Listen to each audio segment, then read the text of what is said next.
To start my presentation, I wanted to propose a question to everyone. Starting from the opening day of the hackathon, in how many ways do you think your body and your mind reacted to everything that's been happening around you? If I had to answer this question, I during this hackathon felt a lot of different things. Like, I felt overwhelmed, I felt nervous, I felt scared, I felt inspired, I felt focused. And so the obvious answer that comes to my mind is in many different ways, and in many ways that I can't really formulate properly, right? So during this hackathon, we thought a lot about this problem of human body and mind being an interconnected system, and how like separating them out is actually not a good way to look at it. So a good example for this would be that if you're really feared, or if you're really fearful of something, if you're really anxious about something, deep breathing can help you. It's a physiological thing that helps you in your mental state, and we wanted to work around this particular space. And given that we were clueless, we actually went ahead and did a survey. And we found out that it's actually very hard. 91% of our surveyed users feel actually stressed or burnt out multiple times a week. And 87% can't really identify what triggers their stress. It's invisible to them. So we surveyed about like 23 people, and this was our result. And looking about this, on the market, the solutions that are available actually compound the problem, because existing solutions require you to self-report when you're struggling, but high stress individuals are the worst judges of their own problems. So from our survey, we actually got more results. We found out a lot of people have a priority list in terms of features that they want, and although it is common to think AI companion may be bad, but 62% were either open or curious about an AI companion for mental health support, and 78% thought that informal culturally resonant language is somewhat important.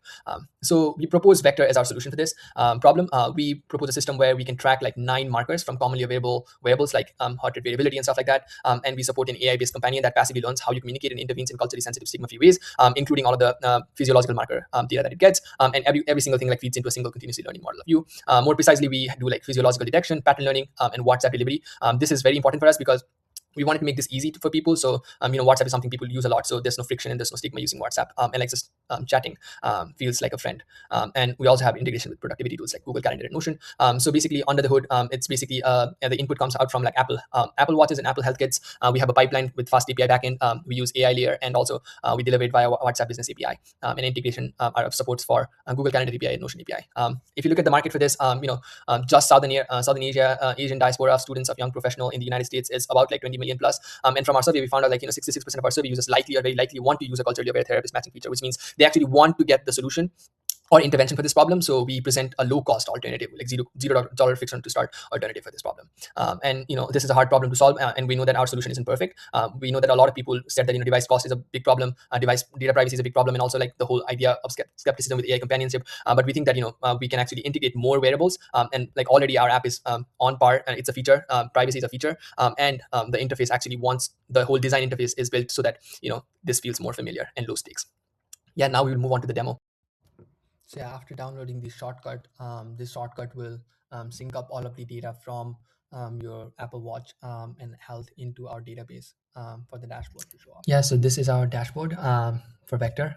You can see some of the patterns that it found out. You also have the weekly wrapped, where you can see some of the physiological markers and how they have changed and what it means for you. And it's also really fun to see. There are also priority observations and also some trends.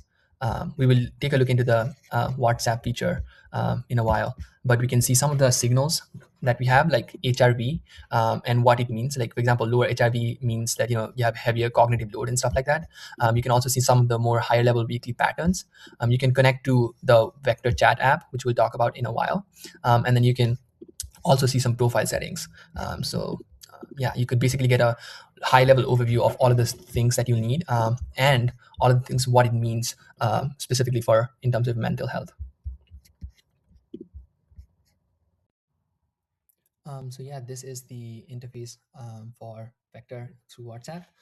It's basically just you scan the phone number, or add the phone number as in a contact list, and then you have the WhatsApp agent has all of the context from the database, and now can talk to you in a personalized manner. So this is basically going to be a conversational companion, which is going to be basically a friend for you. This is not going to be a therapist or a doctor. It's just going to be a companion where you can share stuff, and then where you can, the whole idea of this agent is to find early ideas in terms of behavior in the way that you communicate, and how that maps onto all of the physiological data that we're getting. So through this agent will do pattern recognition and help you map out your mental territory. Thank you.